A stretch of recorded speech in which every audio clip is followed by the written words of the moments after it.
I like to seek out experiences that challenge me. I like to do things that make me a little uncomfortable and then put me in positions where I was learning, where I was trying something that I might not have been great at.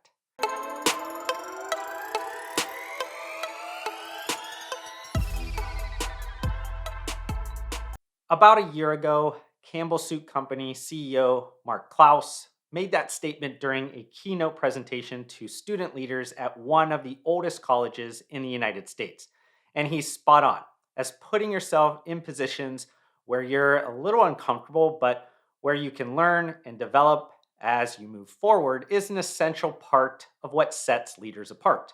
No matter what stage of your career, having that thirst to keep learning, looking for more inspiration, more knowledge, more mastery is essential. And while some enhance their knowledge and skills through reading, listening to podcasts, or learning from mentors, Mark Clouse prefers a different, more challenging method.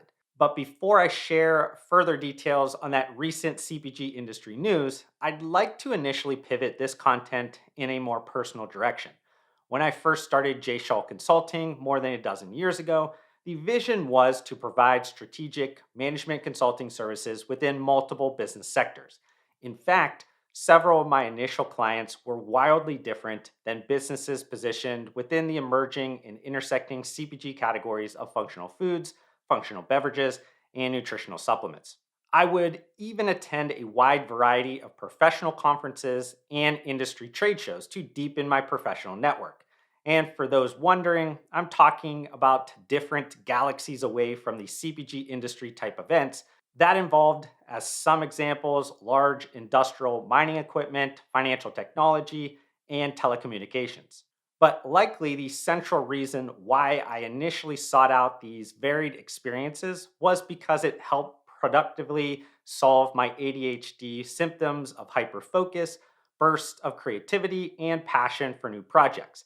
And I was able to take on an absorbent amount of varied workload at that time because I was one, a single male in my mid to late 20s living far away from my friends and family, but two, I had total time blindness that allowed me to go above and beyond in every project aspect, oftentimes without much rest.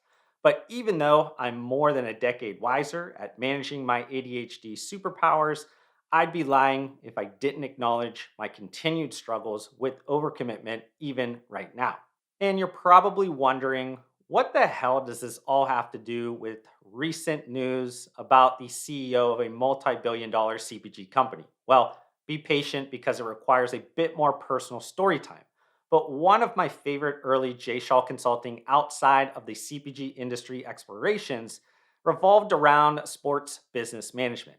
So, if you're a longtime follower of my content, you'll likely remember that my last official full time W 2 job was with the sports and active nutrition hypergrowth brand Muscle Farm, which was also known as the Athletes Company. And if you remember much about the early days of that brand, it sponsored a ton of professional athletes, sports teams, and even entire professional sports organizations like the UFC. I even worked for the state of Colorado within the Boxing and MMA Commission part time for 4 years back then during that time frame. But through networking, I became close to an executive at the UFC, and he suggested that I join him in attending this high profile sports business conference. And while you don't get to kind of personally see this side of me much in content, I've been obsessed with all aspects surrounding just about every major sport throughout my entire life. But as I grew out of playing multiple sports competitively, my analytical, numbers focused ADHD brain turned its pattern matching attention to the world of sports statistical analysis. So I figured my brain and passion could be highly leverageable within areas of sports business management, as this was when the early Moneyball baseball era was disseminating across every major sport. But even to this day, if I have a free moment away from work or family commitments, I'm likely elbows deep in analyzing some form of sports statistics. But then, just like that, everything changed. It probably wasn't that instantaneous, but I had in the kind of mid 2010s a string of very successful projects that were within a narrow niche of the CPG industry. It therefore created a word of mouth marketing that has snowballed into the deep domain expertise that y'all get to experience within content and or if you are a past or present consulting client. So now my ADHD symptoms are left to be productively solved in different ways within a singular business sector. But while I'm extremely grateful for my life and the ability to provide for my family, this recent decision by Mark Clouse has inspired and challenged me in ways that I haven't felt in some time.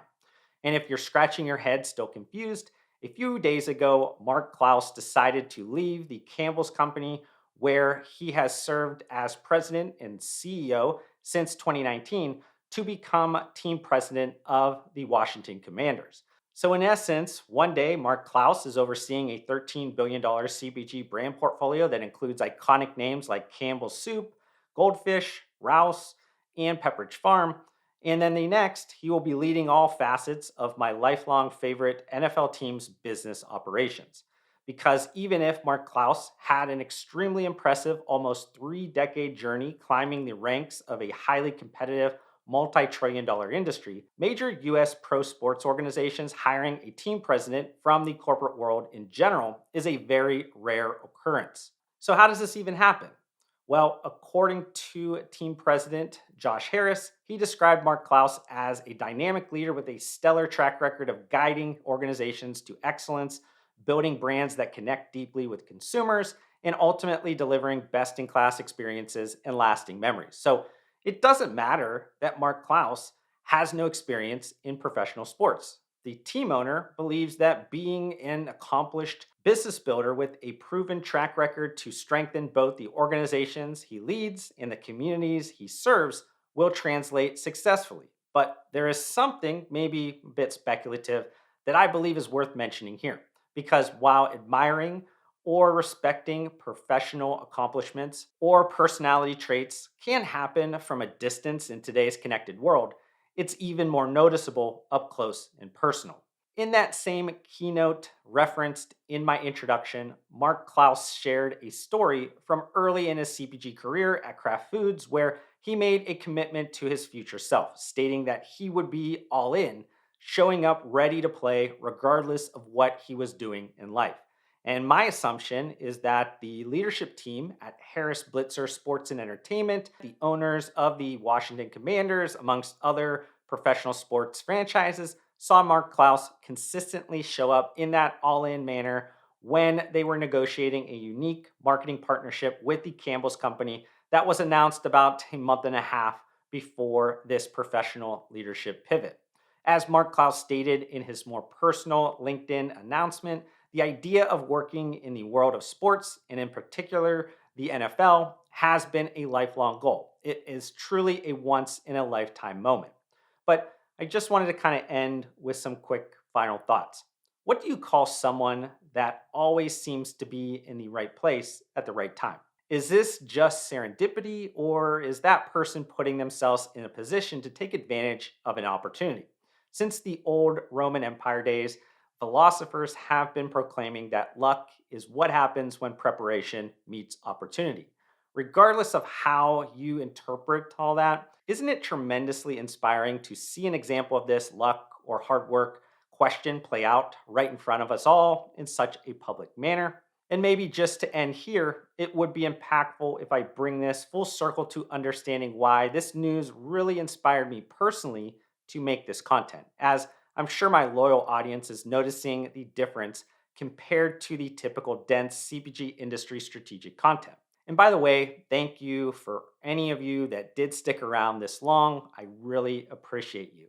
But the leadership pivot by Mark Clouse happened at the intersection of my passions, aka the right place, but it also happened at maybe the right time. For those that follow my personal Facebook page, you've likely come across one of my favorite quotes that states, "I have no special talents. I am only passionately curious." I wholeheartedly believe that the more that you learn, the more you realize that there's still so much more to learn.